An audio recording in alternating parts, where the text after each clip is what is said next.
What's up, everybody? Happy, what day is it? Wednesday? Happy Wednesday. It's your girl D here. Different type of vitamin D for free. We're not going to be discussing fitness, but we're going to be discussing something that is so much fun to me, something that I really love and that's near and dear to my heart, and that is Carnival. Okay? So if you've been up and down my timeline, you see that I've been sharing a lot about the Gulf Coast Carnival Association, and I've had the opportunity this year to be a part of the association to help um, expand and grow Carnival by way of having the Fit and Bougie Carnival crew. And so I want to give you some terminology. I want to give you a little bit of history.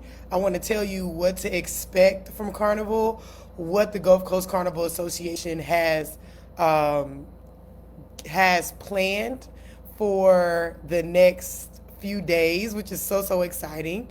And before I get started, I just want to say number one, shouts out to Andre Ben, shouts out to Melvin, shouts out to Ty, shouts out to Rasa, Terry, all the people, Mona, Queen Mona. She is the first queen of the Gulf Coast Carnival Association last year. All the people who are instrumental in bringing Carnival to Mobile, I just want to take the time out and say that your work and your vision has not been unnoticed. This is a task to do, especially when you are bringing a cultural experience to a place that has their own carnival, and to a place where really people don't get out, right?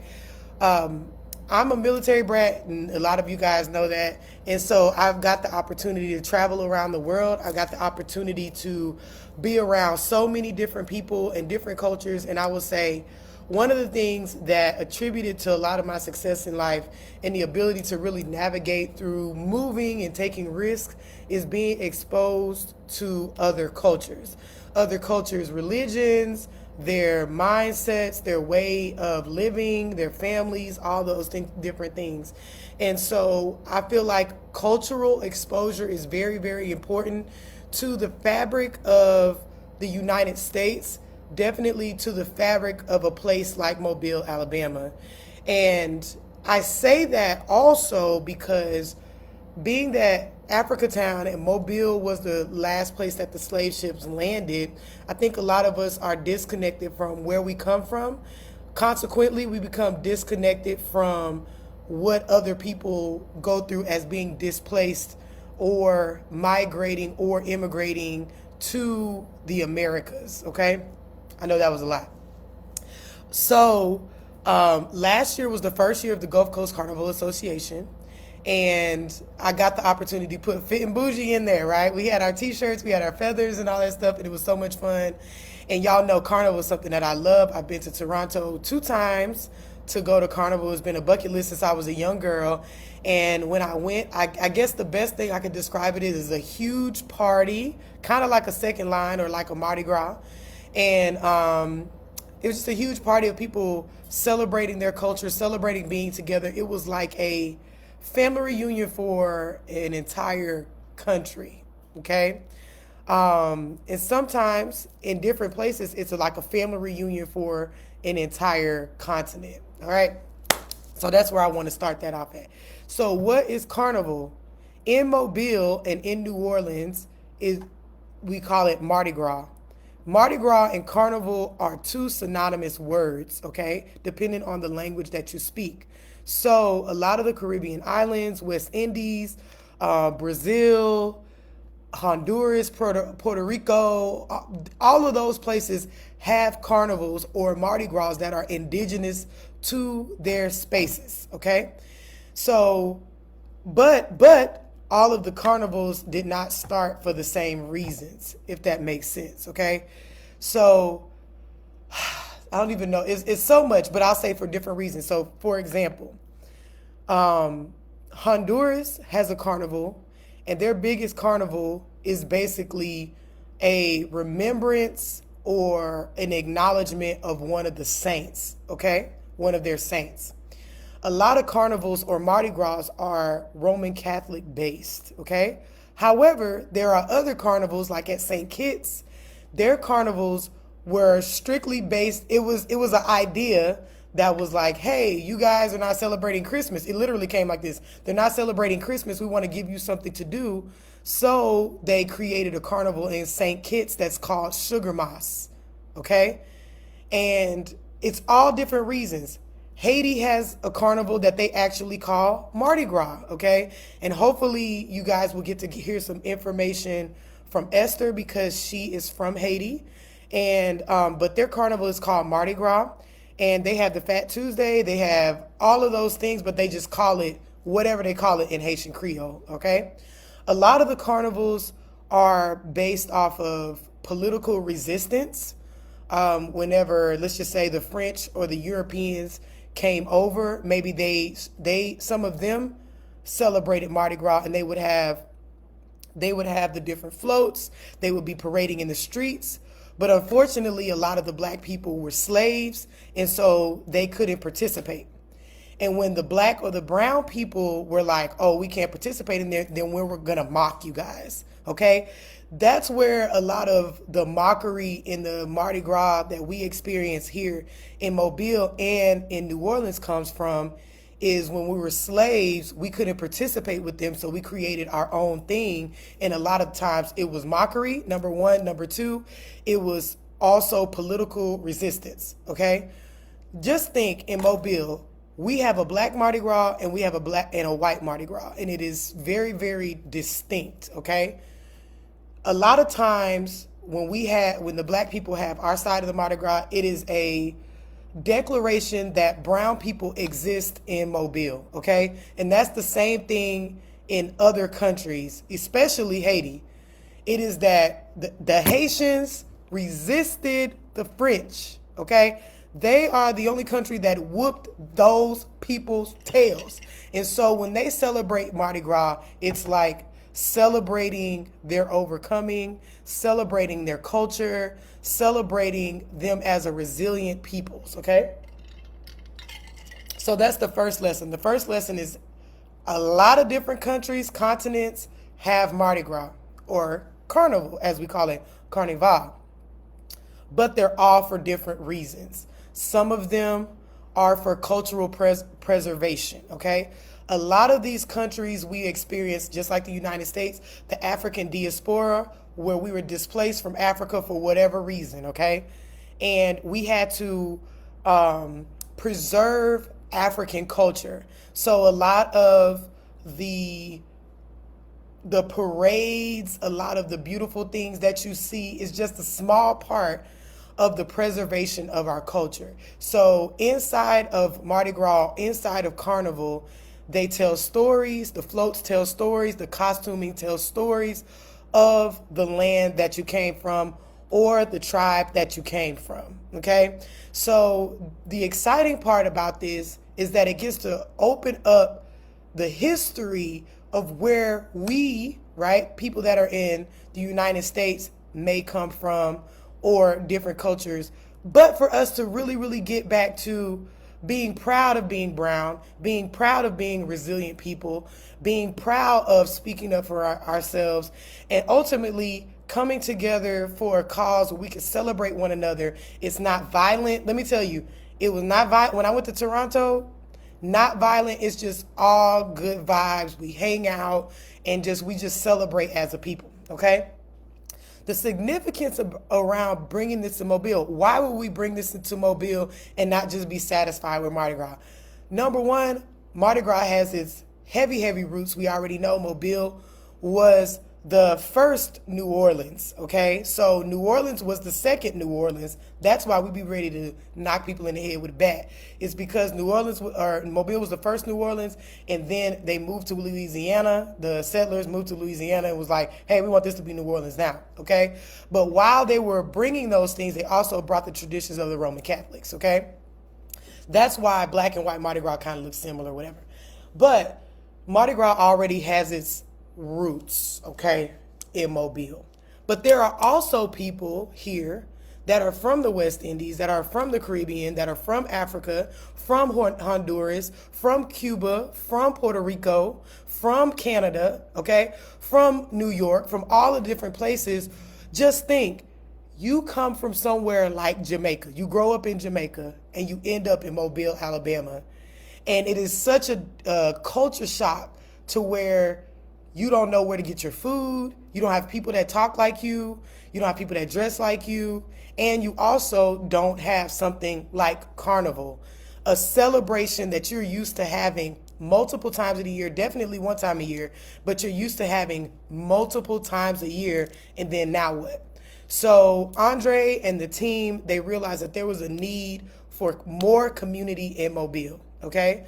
There are a lot of people from Trinidad here, a lot of people from Jamaica, like I said, a lot of Haitians that are here, a lot of Puerto Ricans, a lot of Hondurans. My nail tech, look at these beautiful nails. My nail tech is from Honduras. She's a native from there. And so to have this not only includes people that are American, not just Alabamians, not just Gulf Coastians, okay, but people who are displaced here or immigrated here. Maybe they're first or second generation Americans.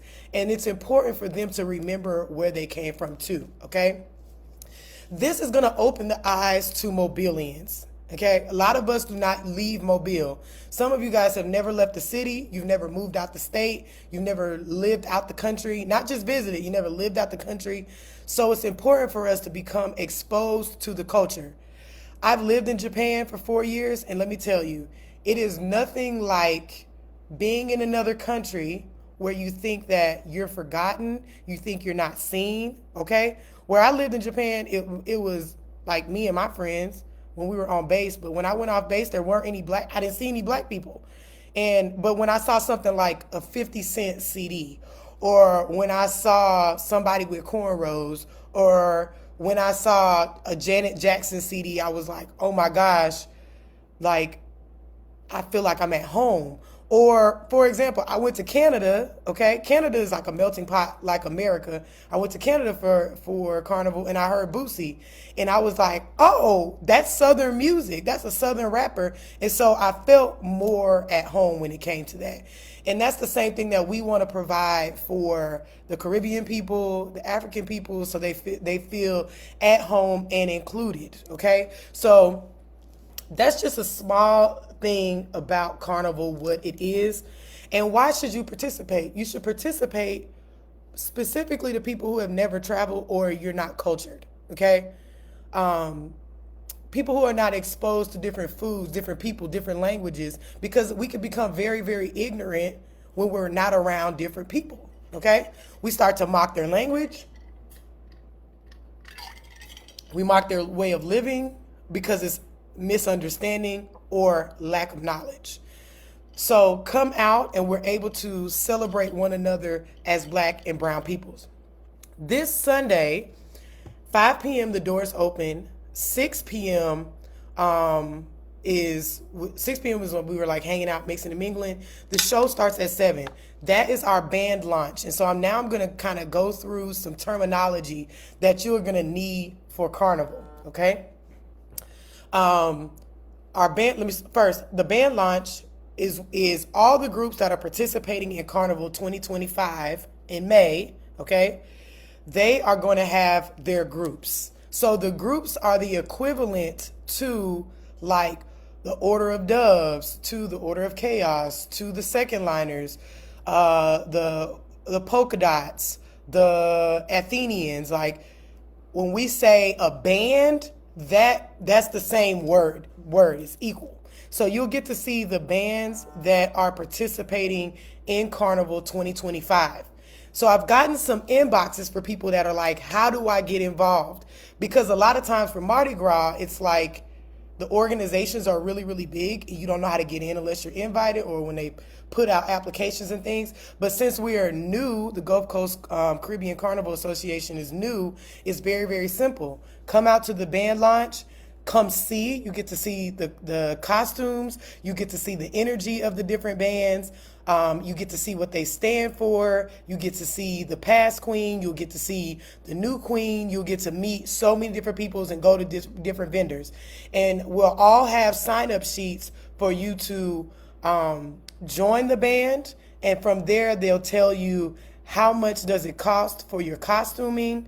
You'll get to see examples of what the costumes look like, and you'll learn a little bit more about the association. Okay, so how do you learn more? How do you get involved? Come to the band launch. It's going to be at Oyster City Brewing off of Government Street. Okay, it'll be like a fashion show, I would say, but you don't have to dress up. We just want you to come and have a good time. Okay, it's a free event. We are definitely taking donations because this is a big thing that we're putting on in the city of Mobile. And if you came last year, it was absolutely fun. We had, I think, over 40 food vendors or vendors in general. We're at Mardi Gras Park. It's backed by the city of Mobile. Absolutely amazing opportunity to be involved. So come on out and be with us on Sunday. Okay? So from there, our big thing will be May of next year after Mardi Gras. So basically we have 2 carnivals in Mobile. This is big because carnival is everywhere. New York has big carnivals. I think Atlanta has a big carnival. Birmingham has carnival. Miami, Orlando, all over the place has carnival.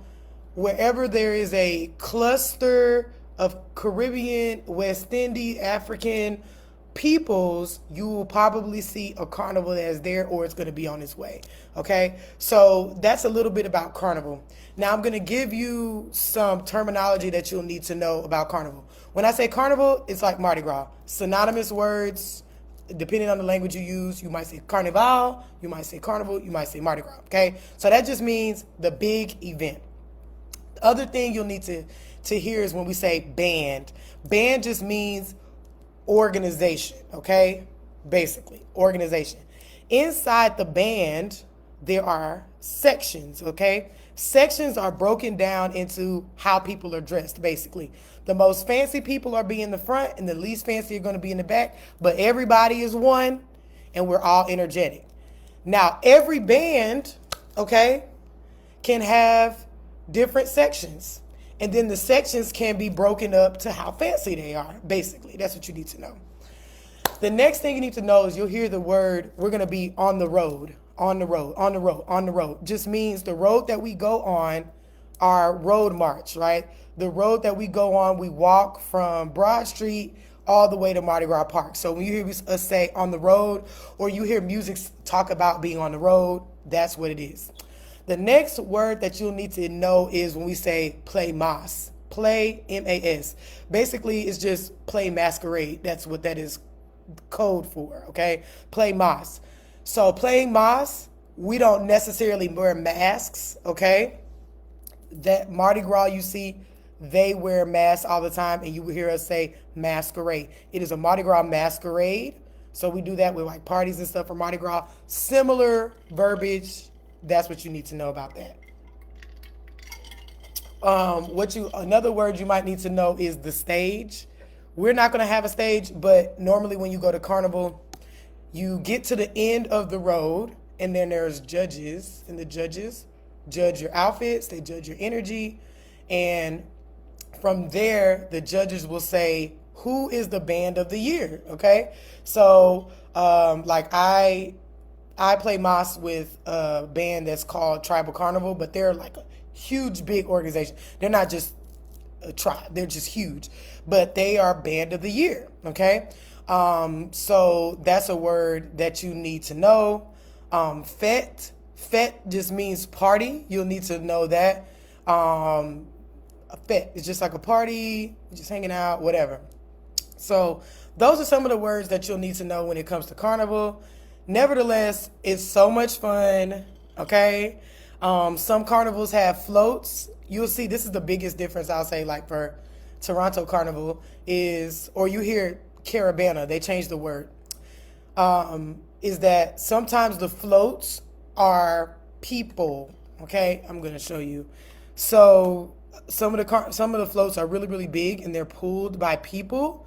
Some of the floats are floats like the ones that we have, but either way, they are just very big and extravagant. So I'm going to show you what they look like, but normally it's pulled by the queen or it's pulled by someone competing. So this is what, I know you can't really see it, but maybe if I go back. But this is what the Queen of Tribal Carnival, she won. So that's kind of what it looks like. It's really cool. Okay. So these people, like when it comes to carnival, it's like the culture is so strong that carnival is not just one time a year. The spirit of carnival and celebration of culture is 24/7. And I think that's what we lack in the United States. And I really think that that's what we lack in Alabama. I'm just going to talk about Mobile.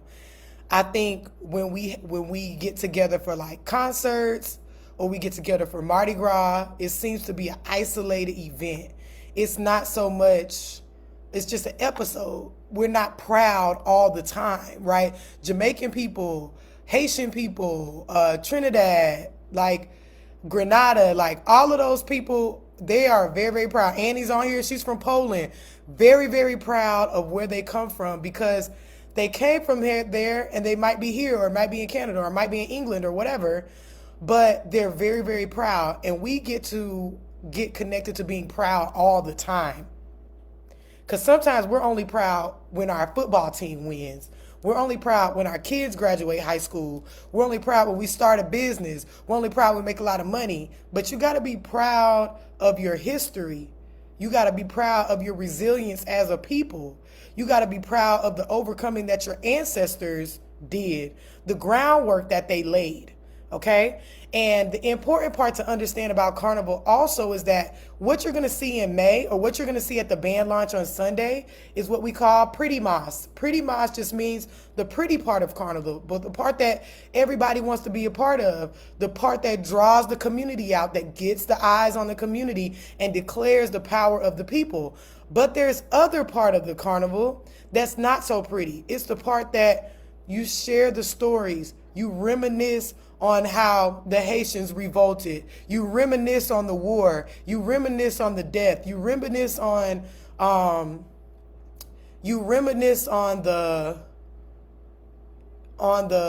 love of the people and the pride of the people.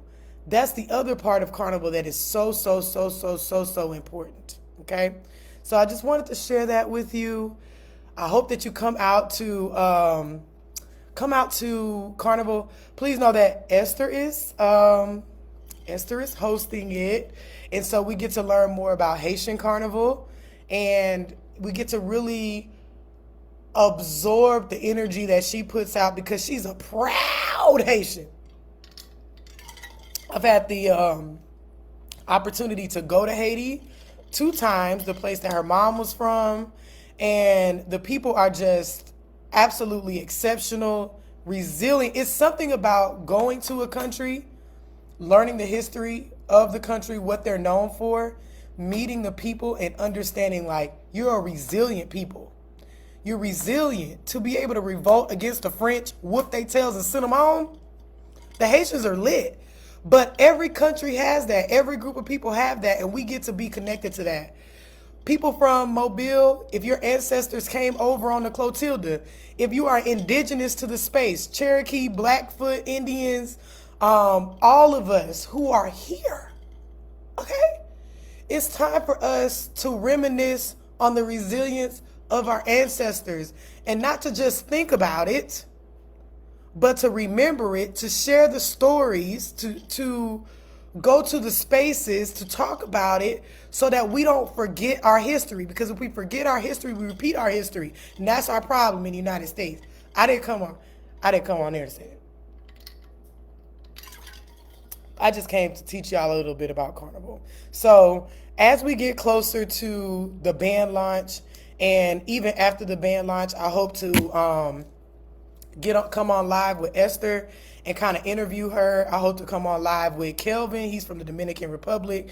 I hope I could do some stuff with Reina. She's from Honduras. I hope I can connect with some of my Brazilian friends. Brazil is the biggest carnival in the world. The second biggest carnival is in Honduras, which is really, really cool for you guys to know. So, y'all, I will see you Sunday. The show starts at 7 o'clock. It'll be at Oyster City Brewing. Okay, it is right, like if you are in the back parking lot of Winsel's downtown, it's just right across the street from there, or right by Popeyes. Wear whatever you want to wear, but definitely get ready to be involved. Get ready to be involved. And if have a Caribbean descent or African descent or whatever, and you're like, oh, I really want to be a part of this, you definitely can. There'll be people who there'll already be bands that are put together. You could be a part of those bands, but there also will be a band that's called Independence. Independence will be people who want to dress in however they want, whatever type of costume that you choose, however you want to self-express, right? And you can be a part of that. But either way, everybody can be involved in this, and it's not complicated at all. It's going to be so much fun.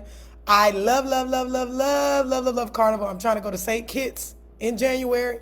So, y'all, let's get into it.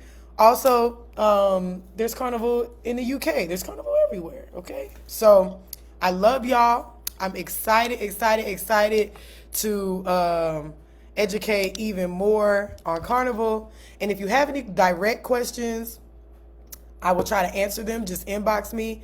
And if I don't know the answer, I'll go ask, because learning from each other is key so that we can really, really come together as a community here on the Gulf Coast. So Mississippi fam, Louisiana fam, Florida fam, Tennessee, come down. Georgia, come through to the Gulf Coast and be a part. It don't matter what color you are. Yes, we could go to Brazil Carnival. We got to go to Brazil Carnival, Annie. It don't matter what color you are. Black, white, Asian, Indian, purple, whatever. You could be queer. It doesn't matter, because I know my LGBTQ community, you might be like, what about us? It don't matter. Don't matter. Okay? Come through. We get to be a community together. All right? I love y'all. I'll talk to you later, because I got to go to the gym, because I'm getting ready for Carnival and Mardi Gras, because our back's going to be out for both of them. Love y'all. See you Sunday.